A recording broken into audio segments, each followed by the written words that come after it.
The Story of the Treasure Seekers by E. Nesbit. Chapter 4. Good Hunting. When we had got that 4 shillings by digging for treasure, we ought, by rights, to have tried Dickie's idea of answering the advertisement about ladies and gentlemen and spare time and £2 a week. But there were several things we rather wanted. Dora wanted a new pair of scissors, and she said she was going to get them with her 8 pence.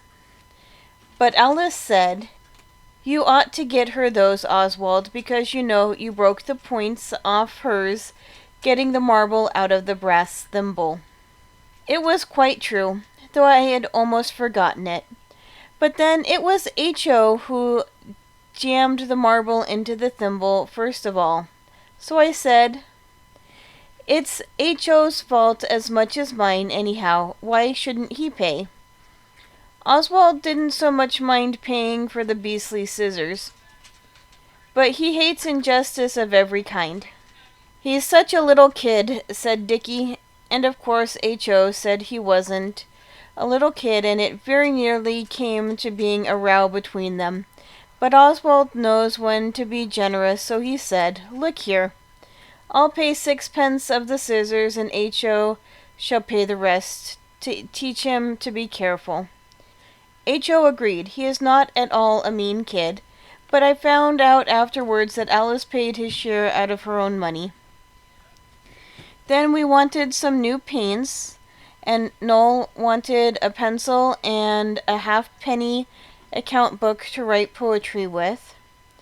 And it does seem hard never to have any apples, so somehow or other nearly all the money got spent, and we agreed that we must let the advertisement run loose a little longer. "I only hope," Alice said, "that they won't have got all those ladies and gentlemen they want before we have got the money to write for the sample and instructions." And I was a little afraid myself, because it seemed such a splendid chance. But we looked in the paper every day, and the advertisement was always there, so we thought it was all right. Then we had the detective try on, and it proved no go, and then when all the money was gone except a halfpenny of mine and 2 pence of Noel's, and 3 pence of Dickie's, and a few pennies that the girls had left, we held another council. Dora was sewing the buttons on H.O.'s Sunday things. He got himself a knife with his money, and he cut every single one of his best buttons off. You've no idea how many buttons there are on a suit. Dora counted them. There are 24, counting the little ones on the sleeves that don't undo. Alice was trying to teach Pincher to beg, but he has too much sense when he knows you've got nothing in your hands, and the rest of us were roasting potatoes under the fire. We had made a fire on purpose, though it was rather warm. They are very good if you cut away the burnt parts, but you ought to wash them first, or you are a dirty boy. "Well, what can we do?" said Dickie. "You're so fond of saying, 'Let's do something,' and never saying what." "We can't try the advertisement yet. Shall we try rescuing someone?" said Oswald. It was his own idea, but he didn't insist on doing it, though he is next to the eldest, for he knows it is bad manners to make people do what you want, when they would rather not. "What was Noel's plan?" Alice asked. "A princess or a poetry book?" said Noel sleepily. He was lying on his back on the sofa, kicking his legs. "Only I shall look for a princess all by myself, but I'll let you see her when we're married." "Have you got enough poetry to make a book?" Dickie asked that, and it was rather sensible of him, because when Noel came to look there were only 7 of his poems that any of us could understand. There was the Wreck of the Malabar, and the poem he wrote when Eliza took us to hear the reviving preacher, and everybody cried, And Father said it must have been the preacher's eloquence, so Noel wrote, O eloquence, and what art thou? What art thou? Because we cried, and everybody cried inside. When they came out, their eyes were red, and it was your doing, Father said. But Noel told Alice he got the first line and a half from a book a boy at school was going to write when he had the time. Besides this, there were the lines on the dead black beetle that was poisoned. O beetle, how I weep to see thee lying on thy poor back. It is so very sad indeed. You were so shiny and black. I wish you were alive again, but Eliza says wishing it is nonsense and a shame. It was very good beetle poison, and there were hundreds of them lying dead, but Noel only wrote a piece of poetry for one of them. He said he hadn't time to do them all, and the worst of it was he didn't know which one he'd written it to, so Alice couldn't bury the beetle and put the lines on its grave, though she wanted to very much. Well, it was quite plain that there wasn't enough poetry for a book. We might wait a year or two, said Noel. I shall be sure to make some more sometime. I thought of a piece about a fly this morning that knew condensed milk was sticky. But we want the money now, said Dickie, and you can go on writing just the same. It will come in some time or other. There's poetry in the newspaper, said Alice. Down, Pincher. You'll never be a clever dog, so it's no good trying. Do they pay for it? Dickie thought of that. He often thinks of things that are really important, even if they are a little dull. I don't know, but I shouldn't think anyone would let them print their poetry without. I wouldn't, I know. That was Dora. But Noel said he wouldn't mind if he didn't get paid, so long as he saw his poetry printed and his name at the end. We might try anyway, said Oswald. He is always willing to give other people's ideas a fair trial. So we copied out The Wreck of the Malabar and the other 6 poems on drawing paper. Dora did it. She writes the best. And Oswald drew a picture of the Malabar going down with all hands. It was a full rigged schooner, and all the ropes and sails were correct, because my cousin is in the Navy, and he showed me. We thought a long time whether we'd write a letter and send it by post with the poetry, and Dora thought it would be best. But Noel said he couldn't bear not to know at once if the paper would print the poetry, so we decided to take it. I went with Noel because I am the eldest, and he is not old enough to go to London by himself. Dickie said poetry was rot, and he was glad he hadn't got to make a fool of himself. That was because there was not enough money for him to go with us. H.O. couldn't come either, but he came to the station to see us off, and waved his cap and called out, "Good hunting," as the train started. There was a lady in spectacles in the corner. She was writing with a pencil on the edges of long strips of paper that had print all down them. When the train started, she asked, "What was that?" he said. So Oswald answered, "It was Good Hunting. It's out of the Jungle Book." "That's very pleasant to hear," the lady said. "I am very pleased to meet people who know their Jungle Book.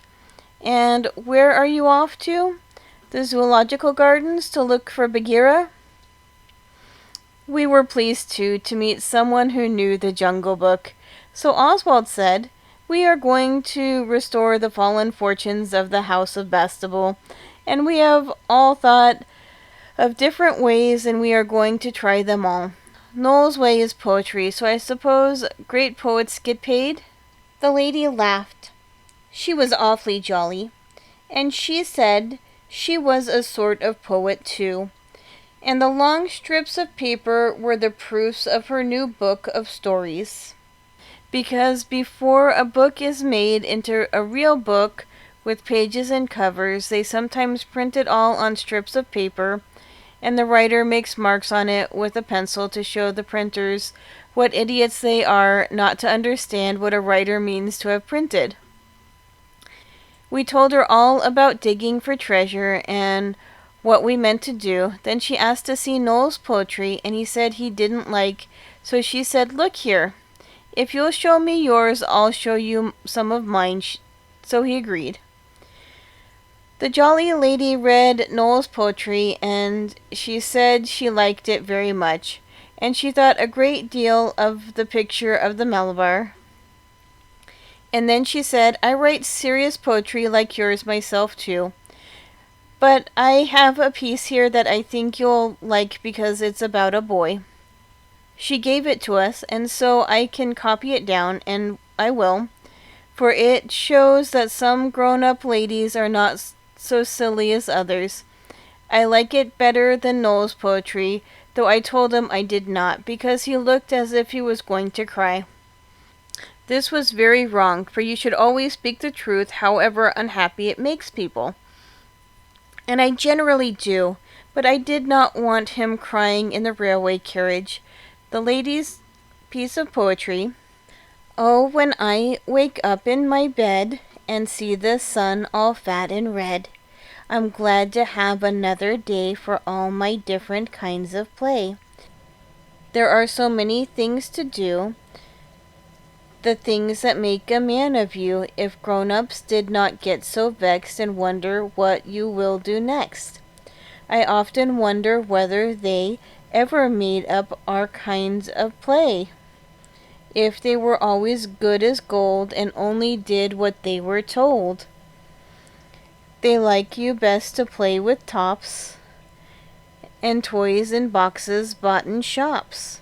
They do not even know the names of really interesting games. They will not let you play with fire or trip your sister up with wire. They grudge the tea tray for a drum or booby traps when callers come. They don't like fishing, and it's true you sometimes soak a suit or two. They look on fireworks, though they're dry, with quite a disapproving eye. They do not understand the way to get the most out of your day. They do not know how hunger feels, nor what you need between your meals. And when you're sent to bed at night, they're happy, but they're not polite, for through the door you hear them say, 'He's done his mischief for the day.'" She told us a lot of other pieces, but I cannot remember them, and she talked to us all the way up, and when we got nearly to Cannon Street, she said, "I've got 2 new shillings here. Do you think they would help to smooth the path to fame?" Noel said thank you, and was going to take the shilling, but Oswald, who always remembers what he is told, said thank you very much, but father told us we ought never to take anything from strangers. "That's a nasty one," said the lady. She didn't talk a bit like a real lady, but more like a jolly sort of grown-up boy in a dress and hat. A very nasty one. "But don't you think, as Noel and I are both poets, I might be considered a sort of relation? You've heard of brother poets, haven't you? Do you think that Noel and I are aunt and nephew poets, or some relationship of that kind?"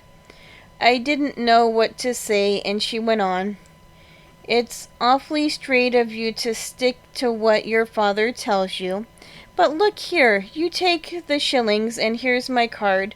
When you get home, tell your father all about it, and if he says no, you can bring the shillings back to me." So we took the shillings, and she shook hands with us and said, "Goodbye and good hunting." We did tell father about it, and he said it was all right, and when he looked at the card he told us we were highly honored, for the lady wrote better poetry than any other lady alive now. We had never heard of her, and she seemed much too jolly for a poet. Good old Kipling, we owe him those 2 shillings as well as the Jungle Books.